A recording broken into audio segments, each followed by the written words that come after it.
Assalamualaikum warahmatullahi wabarakatuh. Alhamdulillahirabbil alamin wassalatu wassalamu ala asrofil anbiya'i wal mursalin wa ala alihi washabbihi ajma'in. Subhanaka la ilma lana illa ma 'allamtana innaka antal alimul hakim. Rabbi shrah li sadri wa yassir li amri wahlul 'uqdatam min lisani yafqahu qawli. Allahumma alhimna ma rasyada umurina wa a'izna min syururi anfusina wa min sayyiati a'malina. Wala haula wala quwwata illa billahil aliyil azim. Alhamdulillah, yang pertama sekali marilah kita sama-sama bersyukur kepada Allah Subhanahu wa taala kerana kita dapat lagi bertemu di alam maya ini bagi tujuan untuk meneruskan mengulang kaji pelajaran akhlak tahun 5. Jadi insya-Allah sebelum itu saya nak tanya, apa khabar semua murid-murid SRA Sungai Sedang? Saya doakan semua murid Sekolah Rendah Agama Sungai Sedang dan sesiapa sahaja yang melihat video ini dalam keadaan sihat walafiat di samping keluarga yang tercinta, insya-Allah. InsyaAllah hari ini kita akan masuk tajuk seterusnya, iaitu pelajaran yang keempat, sifat mahmudah. Sebelum ini kita dah belajar dua sifat mahmudah. Yang pertama sifat zuhud, yang kedua sabar, dan insyaAllah hari ini kita akan masuk sifat mahmudah yang ketiga, iaitu syukur.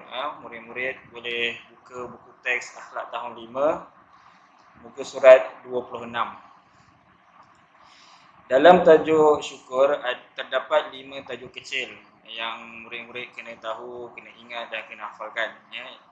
Yang pertama, apa itu pengertian syukur. Yang kedua, dalil syukur. Ketiga, ciri-ciri orang yang bersifat syukur. Keempat, fadilat orang yang bersyukur. Dan yang kelima, akibat tidak bersifat syukur. Tanpa buang masa, kita terus pergi kepada tajuk kecil yang pertama, iaitu apa pengertian syukur. Apa makna, apa maksud syukur itu. Jadi boleh tengok buku teks muka surat 27. Syukur ialah, sama-sama insyaAllah, pengertian syukur ialah memuji Allah Subhanahu wa taala dan menghargai nikmat yang dikurniakannya. Kita ulang lagi sekali. Pengertian syukur ialah memuji Allah Subhanahu wa taala dan menghargai nikmat yang dikurniakannya. Itulah pengertian syukur. Kena ingat. Dan sekali kita ulang.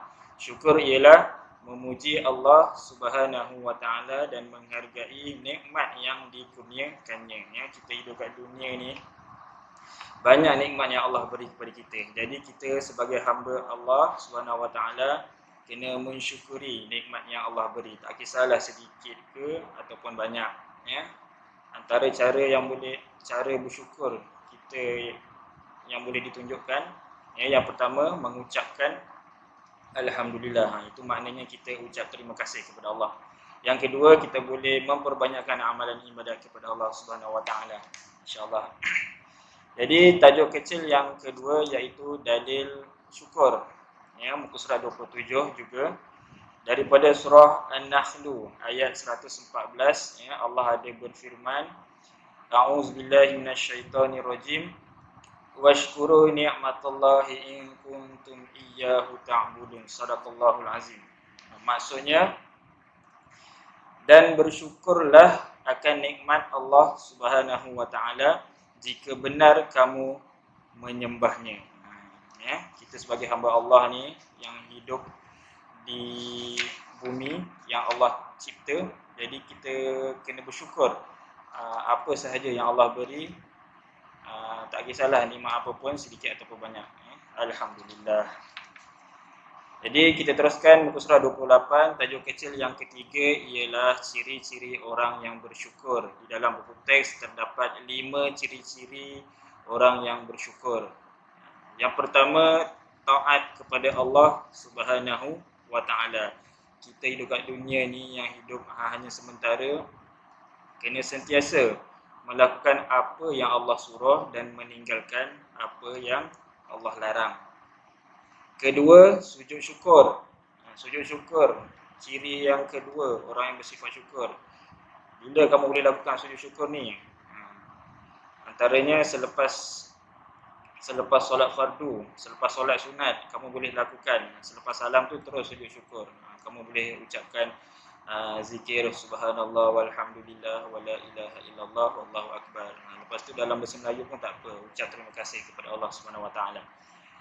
Jadi ciri yang ketiga ialah rajin beribadat. Perbanyakkan amalan ibadat yang Allah perintahkan dan boleh lakukan sunnah-sunnah, perkara sunat yang Nabi Muhammad sallallahu alaihi wasallam sarankan suruh kita lakukan. Banyak amalan yang kita boleh lakukan. Rajin beribadat. Ciri yang keempat, menjauhi larangan Allah Subhanahu Wa Taala. Apa yang Allah tak suruh jangan lakukan. Itulah mudah je.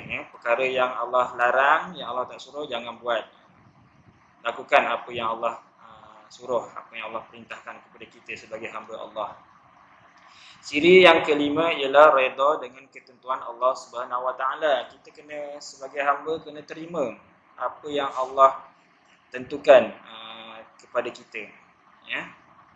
Tak kisahlah ketentuan itu dalam keadaan yang gembira ataupun dalam keadaan sebaliknya, iaitu sedih. Kita kena terima dengan redha hati yang terbuka dan ikhlas.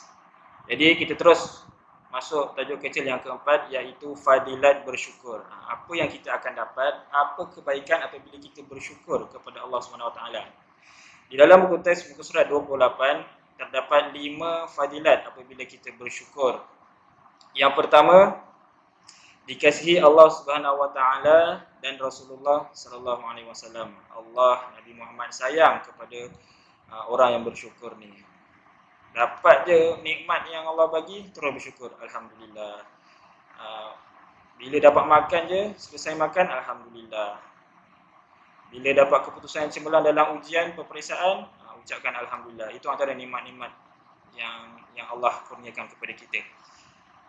Fadilat yang kedua ialah jiwa tenang dan tenteram. Allah beri nikmat kepada orang yang bersyukur ni, jiwanya tenang, hatinya tenteram. Seterusnya fadilat yang ketiga ialah terhindar daripada sifat mazmumah, terhindar daripada sifat mazmumah. Sifat mazmumah ni apa? Sifat yang keji, sifat yang tidak baik. Apabila kita bersyukur kepada Allah, Allah jauhkan kita daripada sifat-sifat yang tidak baik. Contohnya sombong, riak dan sebagainya. Yang keempat, rezeki bertambah dan berkat. Bayangkan, Allah tambah rezeki kita kepada orang yang bersyukur. Bila kita bersyukur, walaupun sedikit yang Allah beri itu, Allah akan tambahkan lagi rezeki kita pada masa akan datang. Sebab itu walaupun rezeki, nikmat yang Allah beri itu sedikit, kita kena bersyukur. InsyaAllah Allah akan tambah lagi pada masa akan datang. Mungkin Allah akan beri keputusan yang cemerlang dalam peperiksaan. Selain itu Allah beri kita keluarga yang bahagia, terhindar daripada kemalangan dan sebagainya. Fadilah yang kelima ialah gigih berusaha, beribadat dan berdoa. Allah, orang yang bersyukur ni, Allah akan turunkan dalam hatinya, dia akan sentiasa beribadat dan berdoa. Itulah antara tanda-tanda fadilat orang yang bersyukur. Seterusnya sifat tajuk kecil yang kelima dalam pelajaran tajuk syukur ini ialah akibat tidak bersyukur. Apa akibat apabila seseorang itu tidak bersyukur setelah mendapat nikmat daripada Allah Subhanahu Wa Taala? Di dalam buku teks muka surat 29 terdapat 6 akibat tidak bersyukur. Yang pertama, jiwa tidak tenteram. Tadi kalau fadilat orang yang bersyukur jiwanya tenteram, tapi akibat orang yang tidak bersyukur ni jiwa tidak tenteram, hati tidak tenang. Akibat yang kedua ialah rezekinya sempit, terbatas dan terhana. Allah tarik nikmat rezeki itu kepada orang yang tidak bersyukur ni. Alhamdulillah, ini zalim tak jauh lah. Akibat yang ketiga ialah malas berdoa. Akibat tidak bersyukur, malas berdoa. Mungkin sesiapa saja yang susah sangat nak berdoa selepas solat fardu, itu mungkin antara golongan orang yang selalu tak bersyukur, ya, malas berdoa. Sebab itulah selepas solat fardu tu paling-paling kurang pun kita kena istighfar 3 kali dan berdoa, ya, kepada Allah Subhanahu Wa Taala. Akibat yang keempat ialah dibenci Allah Subhanahu Wa Taala dan Rasulullah Sallallahu Alaihi Wasallam. Allah dan Rasul tak suka, benci kepada orang yang tak bersyukur ni. Seterusnya akibat yang kelima, malas berusaha dan beribadat. Itu pun akibat orang yang tak bersyukur tu. Malas beribadat, malas berdoa. Dan yang keenam, akibat yang keenam ialah sering melakukan maksiat. Itu juga akibat orang yang tidak bersyukur, ya, sering melakukan dosa, sering melakukan maksiat, ya. Sering melakukan maksiat ni contohnya sering melakukan perkara-perkara yang tak baik. Contoh perkara yang tak baik di sekolah ialah apa? Makan minum secara berdiri, berjalan, tidak baca bismillah dan doa. Seterusnya mengambil barang kawan tanpa izin. Itu antara dosa dan maksiat kecil yang sering dilakukan di sekolah oleh murid-murid. Jangan lakukannya di sekolah. Dan di mana sajalah, jangan amalkan melakukan perkara dosa dan maksiat, kerana itu antara akibat tidak bersyukur.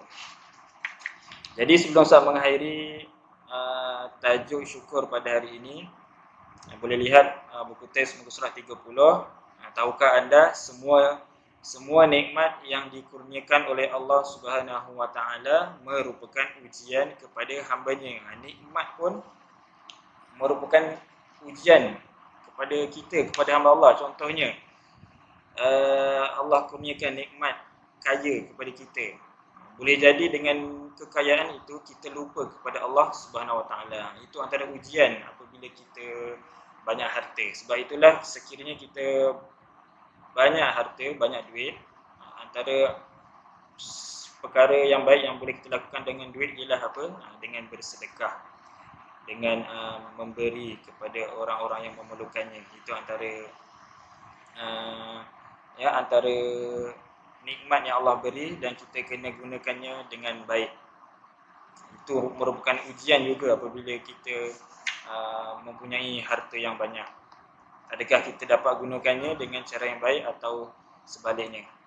Dan kita sebagai hamba Allah kena mengamalkan, melakukan sujud syukur apabila mendapat nikmat atau kejayaan. Contohnya nikmat yang kamu sering dapat di sekolah ialah apabila mendapat kejayaan di dalam ujian dan peperiksaan. Jadi selepas itu kamu boleh lakukan sujud syukur. Boleh lakukan di sekolah, boleh lakukan di rumah pun. Selepas solat fardu tu, selepas salam, sujud syukur. Kita boleh ucapkan Alhamdulillah, terima kasih kepada Allah SWT kerana kejayaan yang Allah beri itu, kejayaan ataupun nikmat yang memberi kepada kita ialah siapa? Tak lain tak bukan ialah Allah SWT. Jadi kita sebagai hamba Allah, nikmat yang Allah beri itu walaupun dalam sedikit, kuantitinya sedikit, kita kena bersyukur kepada Allah SWT.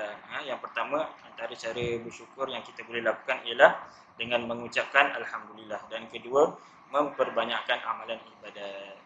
Jadi insyaAllah sampai di sini sahaja pelajaran yang keempat, sifat mahmudah yang ketiga, iaitu syukur. Saya akhiri dengan wabillahi taufiq wal hidayah. Assalamualaikum warahmatullahi wabarakatuh.